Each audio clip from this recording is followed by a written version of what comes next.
Hello, my friends. John LaRufi here with a video that I want to do to follow up on a video I did a little while ago called, Are we in the golden age or are we exiting the golden age of solo board gaming?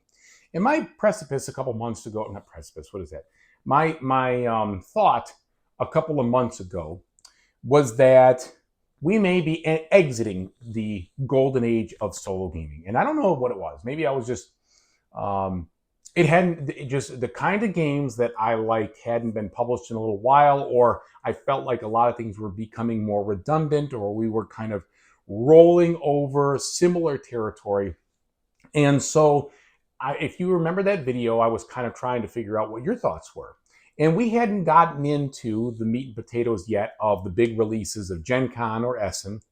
And at that time, I was kind of looking into Gen Con Essen and hadn't really seen anything that was calling out to me from the street side saying like, this is gonna be great, this is gonna be great.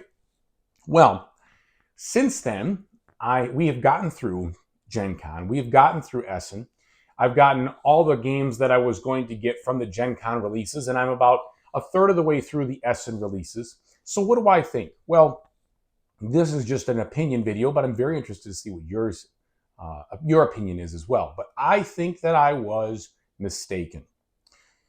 The games that I played that were released at Gen Con substantially, I guess, gave me hope for the future. And then some of the games I've played from Essen have really left a very positive impression on me that we have a lot of room to go in this golden age of solo gaming, which I believe we've been in for the last couple of years. Let me give you some examples. So, first of all, the one that blew me away, and it was a sleeper blow away because I didn't know I was going to like this, was Mistwind. It was released right around Gen Con.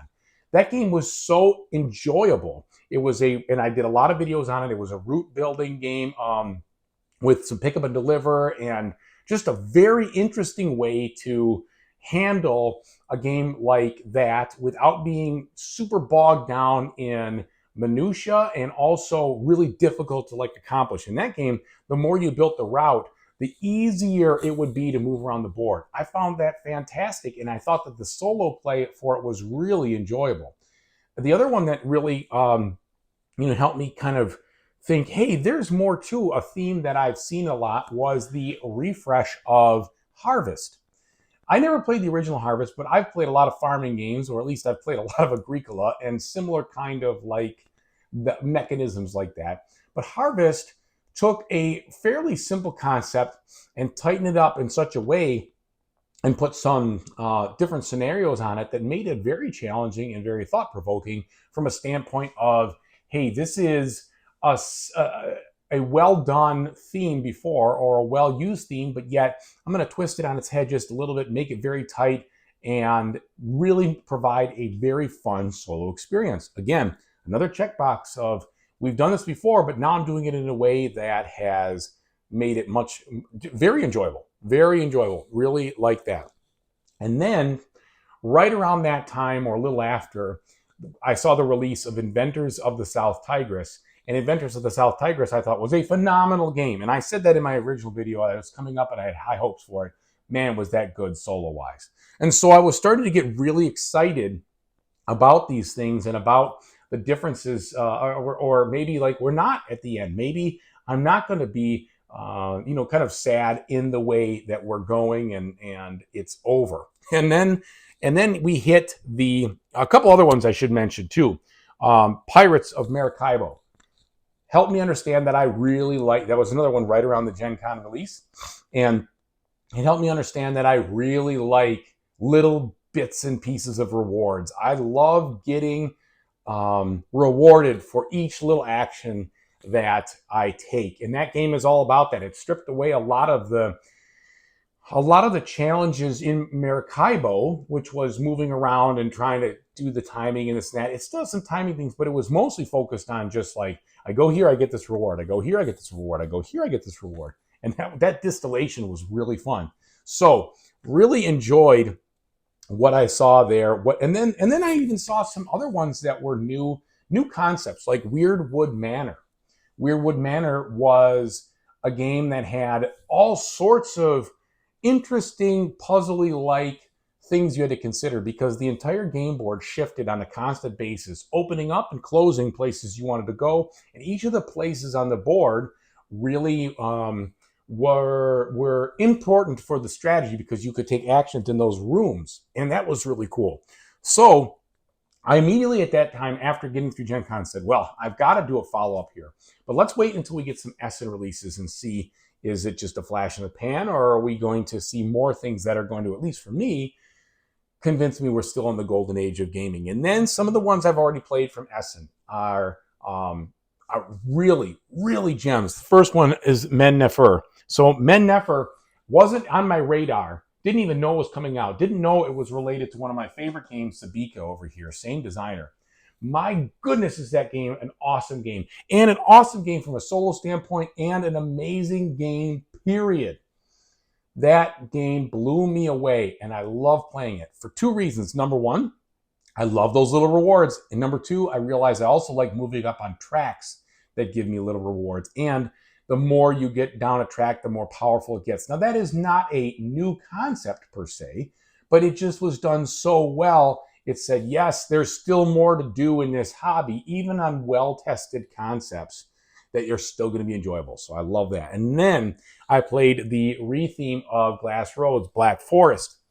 And I think Black Forest completely erased the things I didn't like about Glass Roads. And I love Glass Roads, don't get me wrong, but I always hated that I had to take cards and then shuffle them together and figure out, okay, I'm going to get one out of these, but the order, one of two actions, but the order in which the card comes up is going to mess with my plan. And that kind of bothered me because you were really stuck if you didn't get the right draw. It could make or break your game, really, when you're going for some real high scores, so to speak.